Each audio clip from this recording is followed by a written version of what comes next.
Oke, Assalamualaikum warahmatullahi wabarakatuh. Perkenalkan, nama saya Muhammad Zaki Atalah dengan NIM 4403246-211 dari kelas Tero A, Teknologi Rekayasa Otomasi, Sekolah Vokasi, Universitas Diponegoro. Di sini saya akan menjelaskan sedikit mengenai I2C, yang mana dalam video ini akan berisi penjelasan singkat mengenai I2C dan juga pendemoannya dalam, penggunaan I2C sendiri itu seperti apa. Oke, tanpa berlama-lama langsung saja, komunikasi serial I2C. Di sini saya akan menjelaskan mengenai arsitektur, protokol, implementasi, dan error dari recovery-nya. Di sini diintegrasi menggunakan ESP32 serta STM32 ya. Yang pertama, arsitekturnya. Yang pertama itu ada bus 2 wire atau di mana tuh ada SDA dan SCL. Di perangkat I2C pasti itu ada ya SDA dan pin SDA dan SCL ini. I2C adalah protokol komunikasi sinkron biner yang hanya menggunakan dua jalur kabel atau dua wire ya untuk menghubungkan banyak perangkat sekaligus. Yaitu ada SDA atau serial data, yang mana ini merupakan jalur dua arah bidirectional yang digunakan untuk mengirim dan menerima data bit demi bit. Yang kedua itu ada SCL atau serial clock. Ini jalur satu arah yang dikendalikan oleh master untuk menyeraskan waktu atau synchronization pengiriman data antar perangkat. Kurang lebih seperti itu ya, ada dua. Nah, ini arsitekturnya bisa kalian lihat di sini. Di sini SDA tuh dia dua arah ya. Di sini selain dia mengirim perintah atau mengirim data, dia juga menerima data. Sedangkan SCL dia ini hanya mengirimkan data satu arah ya dari arah master dan itu diatur dengan clock ya, dengan timer. Jadi waktunya tuh selaras lah intinya. Kurang lebih seperti itu. Kemudian ini adalah yang ke B yaitu konfigurasi open drain dan pull up resistor. Semua pin SDA dan SCL pada perangkat I2C itu memiliki struktur internal open drain atau open collector. Prinsip kerjanya, pin ini nggak bisa mengeluarkan tegangan high secara aktif, melainkan hanya bisa menarik jalur bus ke posisi low atau gen D atau membiarkannya mengambang atau floating ya. Jadi, untuk mengatasi ini kita menggunakan namanya pull up resistor. Fungsinya untuk apa? Itu untuk mengembalikan kondisi bus ke nilai high saat tidak ada perangkat yang menariknya ke low. Tanpa resistor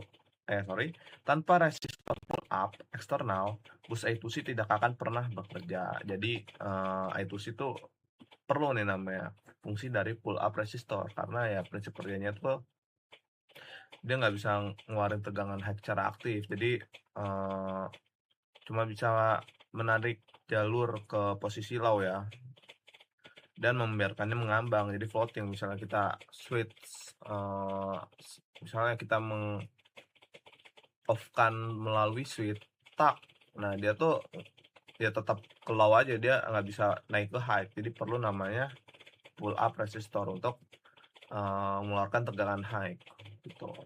Jadi kalau misalnya nggak dikasih tegangan high, nggak balik lagi ke nilai high, dia akan mengalami floating atau mengambang. Dan resistor yang digunakannya itu biasanya senilai 4,7 kilo ohms ya, k ohms ya. Tanpa ini komunikasi akan mengalami freeze. Ya ini floating ini dia nggak bisa ngasih tegangan high, terus dia stuck di low. Oke, kedua itu ada protokol dan struktur frame data. Pertama ini ada sistem pengalamatan. Nah, itu rata-rata itu ada 7 bit sampai 10 bit addressing ya. Setiap perangkat slave di dalam bus itu sih wajib memiliki alamat unik agar master tidak salah kirim data. Nah, ini 7 bit addressing ini standar ya. Mendukung hingga 127 perangkat unik dalam satu bus. Bit ke-8 setelah alamat digunakan sebagai penanda arah data, 0 untuk write dan 1 untuk read. Kemudian ini yang lebih advance yaitu 10 bit addressing digunakan jika alokasi alamat 7 bit itu udah penuh ya. Jadi untuk 10 bit ini dia mampu menampung hingga 1024 perangkat dengan pengiriman alamat dalam 2 tahapan frame byte. Nah, ini untuk mengatur itu sih kita perlu, memikirkan ya atau menentukan addressing dari slave agar, master tuh nggak salah kirim data. Dan ini, yang normal biasa digunakan tuh ada 7 bit dan 10 bit. Jadi semakin besar bitnya itu semakin banyak, apa namanya, perangkat slave yang dapat digunakan. Oke, langsung saja. Ini kondisi bit utama ya.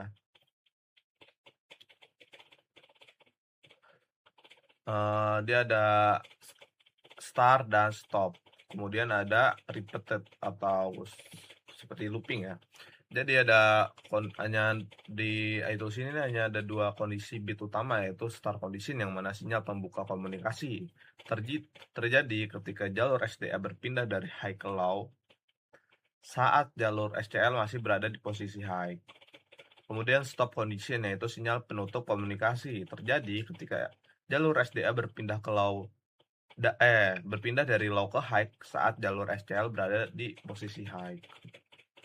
Dan terakhir itu ada ini bukan kondisi tapi tepatnya repeated ya. Repeated start itu kondisi di mana master mengulang sinyal start tanpa mengirim sinyal stop terlebih dahulu. Sangat krusial untuk mengubah mode dari write ke read pada sensor secara instan tanpa kehilangan kendali atas bus. Jadi ada dua kondisi, itu start dan stop, dan terakhir nih sebagai ini ya, hanya sebagai repeated atau pengulangan. Kurang lebih seperti itu. Kemudian mekanisme ACK atau NACK.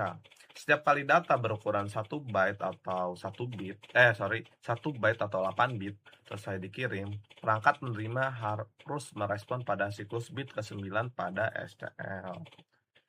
Jadi ini ACK ini kepanjangan dari acknowledge, yang mana penerima menerima jalur SDA ke posisi low. Berarti data berhasil diterima dengan baik dan siap menerima byte berikutnya. Kemudian NACK atau not acknowledge. Jalur SDA dibiarkan tetap high, menandakan adanya error, alamat salah, atau perangkat sibuk, atau data udah habis, atau memori bitnya tuh udah habis. Jadi ada mekanisme ini ya, yang mana tuh mekanismenya tuh sekuensial.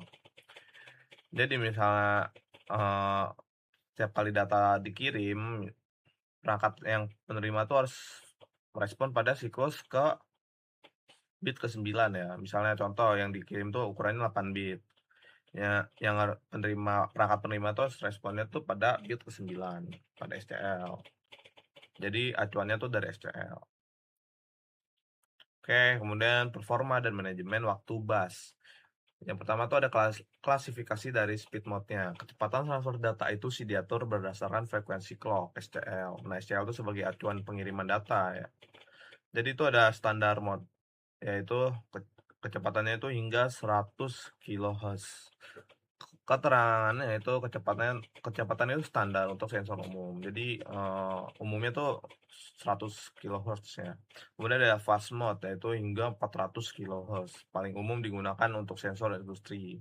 Jadi untuk standar industri dia makanya itu 400 kHz. Dan fast mode plus, FM plus ya.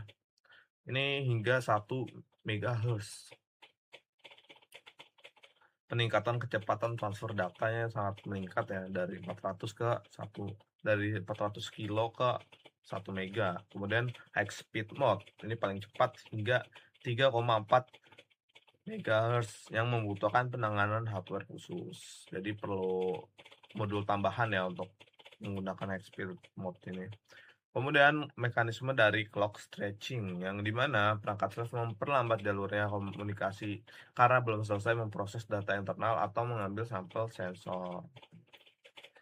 Jadi kalau misalnya terjadi kalau sensor ini belum mengambil data atau memprosesnya, perangkat self itu akan memperlambat jalur komunikasinya dengan mekanisme clock ini. Yang mana cara kerjanya itu slave akan menahan jalur SCL di posisi low secara paksa. Kan kalau low berarti kalau SCL low dia nggak bisa apa namanya master jadi ngirim ke slave-nya itu terhambat lah kan, harusnya high terus. Karena ini low jadi nggak ada perintah, jadi slave otomatis bakal memproses data internal dan mengambil sampel sensor terlebih dahulu. Misalnya ada yang belum terproses gitu dari perangkat slave-nya. Kemudian hal ini memaksa master untuk masuk ke logika idle atau kondisi idle menunggu sampai eh, master baru melanjutkan pengiriman data setelah slave melepas jalur SCL kembali ke posisi high. Jadi walaupun SCL itu satu arah ya, misal dari master ke slave, tapi slave tuh emang nggak bisa ngirim data dari slave ke master lewat SCL, tapi slave tuh bisa menahan jalurnya dari SCL ke posisi low, jadi nggak ada perintah dari master. Nah ini mekanismenya. Kemudian ada implementasi hardware dan fitur dari spesifik ya. Untuk di ESP sendiri, dia ada GPIO matrix yang mana ESP itu memiliki fleksibilitas tinggi di mana peripheral itu sih tidak terpaku pada pin visit tertentu.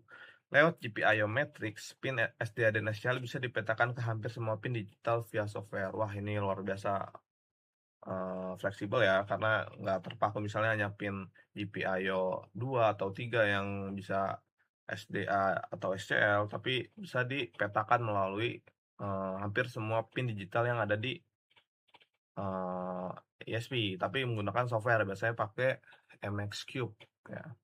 Kemudian ini ada internal RTC dan SNTP digunakan untuk aplikasi login berbasis I2C. ESP32 mengambil waktu presisi dari internet melalui melalui protokol SNTP yaitu Simple Network Time Protocol, lalu menyimpannya di internal RTC untuk mencatat waktu atau timestamp ya, pembacaan sensor secara real time.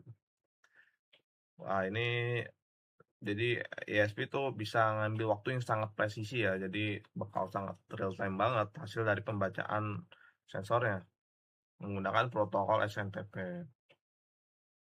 Kemudian untuk STM32 sendiri itu dia ada STM32 Hall ya, atau Hardware Abstraction Layer. Dan ini biasanya di konfigurasi di programnya ya. Jadi menyediakan fungsi bawaan yang matang dan handal seperti hal I2C master transmit dan hal I2C slave receive. Ini merupakan fungsi-fungsi bawaan dari STM.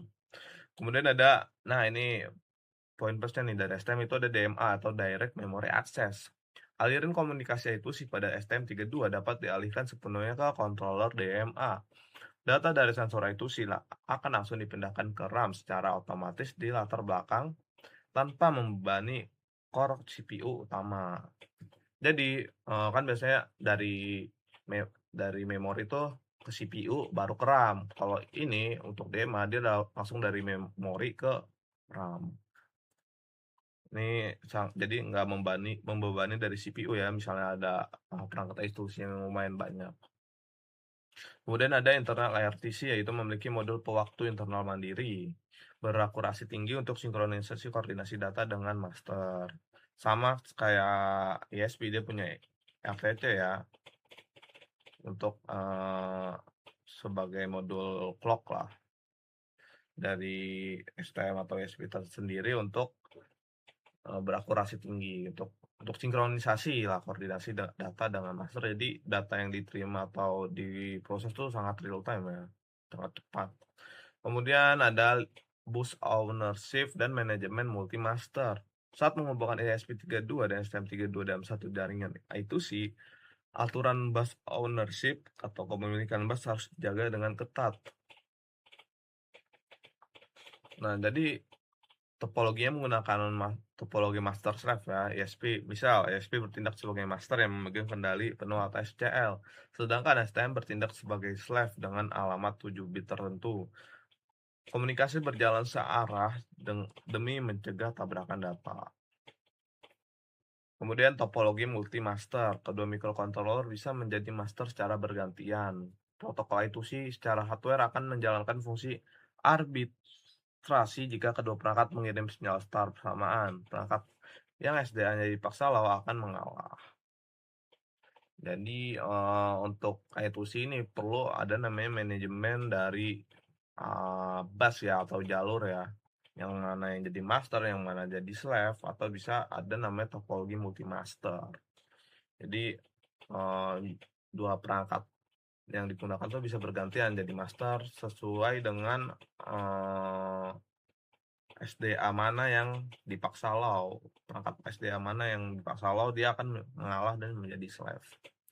Dan ada ini yang terakhir harusnya, bukan, yaitu troubleshooting dan error recovery, masalah bus lockup dan solusi 9 pulse SCL. Salah satu error paling fatal di I2C adalah bus lockup, di mana jalur SDA tertahan di posisi low selamanya karena slave mengalami crash atau terputus di tengah-tengah pengiriman data.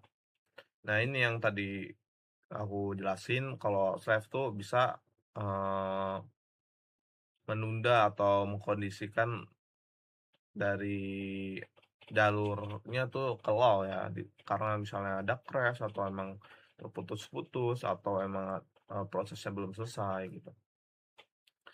Penyebabnya itu karena SDA bernilai low, master mengira bus sedang sibuk dan tidak bisa mengirim sinyal stop. Jadi master bakal masuk ke kondisi idle ya, karena ngiranya tuh SDA bernilai low. Dan karena nggak bisa ngirim sinyal stop, ini mengakibatkan komunikasi tuh lumpuh total. Jadi bener-bener keseluruhan sistemnya tuh nggak bisa ngapa-ngapain, freeze lah gitu ya. Strateginya itu ubah mode pin SCL. Ubah mode pin SCL pada master menjadi GPIO biasa atau output manual. Kirimkan 9 kali pulsa clock, yaitu high dan low secara manual lewat software. Ini memaksa slave melepaskan SDA karena mengira data telah habis dibaca. Jadi kan seperti yang kita tahu, kalau misalnya pengiriman datanya tuh, misal datanya tuh 8 bit atau 8 pulsa, kemudian Stripe bakal merespon di 9 bit atau 9 pulse. Jadi kalau misalnya kondisi ini udah terpenuhi, maka Stripe akan melepaskan SDA atau yang posisinya low itu bakal balik ke high karena dia ngira kalau datanya tuh udah telah dibaca lah. Kemudian sinyal stop, kirimkan sinyal stop condition secara manual. Setelah uh, kita mengirimkan pulsa high low secara manual lewat software, kita kasih sinyal stop secara manual. Kemudian reinisialisasi atau reinit, lakukan reinit penuh peripheral I2C untuk mengembalikan fungsi normal. Reinit tuh kayak refresh lah kurang lebihnya. Oke, sekian, terima kasih. Assalamualaikum. Oh ya, sorry, langsung ke ini ya, hasil dari demo aku. Oke, jadi ini merupakan penjelasan dari program yang digunakan pada I2C, yang mana di sini I2C-nya itu menggunakan STM, dia sebagai master ya. Yang mana ini merupakan alamat dari I2C addressnya, dia itu 0x08 to 0x77, yang mana dia menggunakan void loop, kemudian menggunakan pin yang mana SDA-nya pakai PB9, SCL-nya PB10. Tuh dia ngecek ya dari I2C-nya. Dia scanning, dia menggunakan metode scanning loop every 10 second atau looping setiap 10 detik. Oke, mungkin seperti itu aja. Terus delaynya dia dari setiap serial yang diinisialisasi, dia itu 2000 milisecond atau sekitar 2 detik, dengan serial beginnya itu ini ya 115.200, ini baud rate-nya. Kemudian untuk ESP-nya yang sebagai slave, dia menerima data atau perintah dari I2C-nya yang STM yang jadi raster tersebut, yang mana dia ngedefine ya, dia nge-scan LCD, row-nya 2, kolomnya 16 dengan addressnya 0x3f. Kemudian dia bakal nampilin serial print yang mana tuh isinya SP LCD plus ininya ya, alamatnya ya. Ini sebagai scanning ya. Scanning dari ETUC-nya dengan delay 100.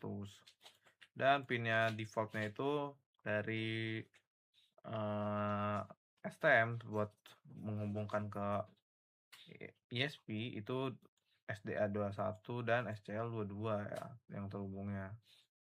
Sebagai pinnya dia dari GPIO 21 dan GPIO 22 untuk ISP, sedangkan tadi yang STM tuh ini ya PB9 dan PB10. Kemudian ini initialing LCD-nya dia pakai alamat subini small x3f karena dia ETUC itu bekerja dengan cara scanning address dari slave-nya ya. Dan ini ada loop, sini hasil dari serial print yang ditampilkan di LCD. Oke, kurang lebihnya seperti itu.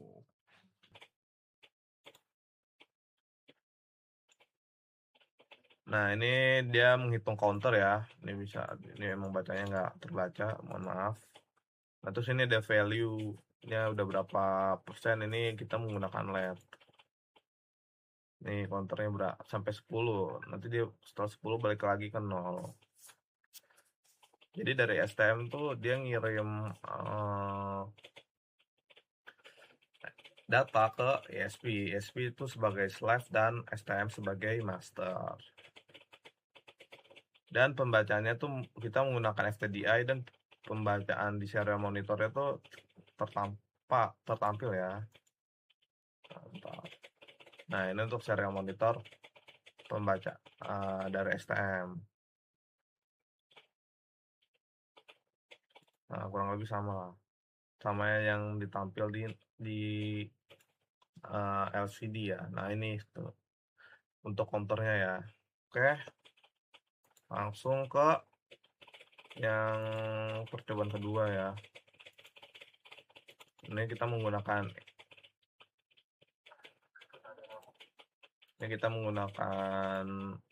ESP sebagai master. Jadi ESP sebagai master tuh dia bakal membaca sensor dari DHT22 dan ditampilkan ke LCD ya. Jadi slave-nya itu ada sensor DHT22 dan juga LCD. Nah, ini ESP ini sebagai master. Nah, ini hasil pembacanya ya, ada temperatur dan humidity. Temperaturnya itu 39 Celcius, jadi habis dites menggunakan korek kurang lebih seperti itu, walaupun ruangan ini ber-AC ya. Ruangan ini ber-AC harusnya tuh sekitar 20 Celcius, tapi kebacanya 39 karena dilakukan hasil pengujian. Kemudian humidity-nya 51,9%. Nah, ini. Dan ini harusnya tertampil juga di nah, ini hasil pengujiannya ya. Jadi itu temperaturnya fluktuasi akibat dari perubahan suhu. Oke, langsung ke percobaan selanjutnya. Ini harusnya.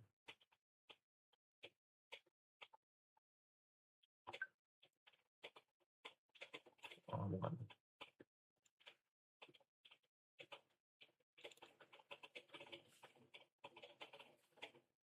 Nah, ini kita menggunakan sensor RGB ya.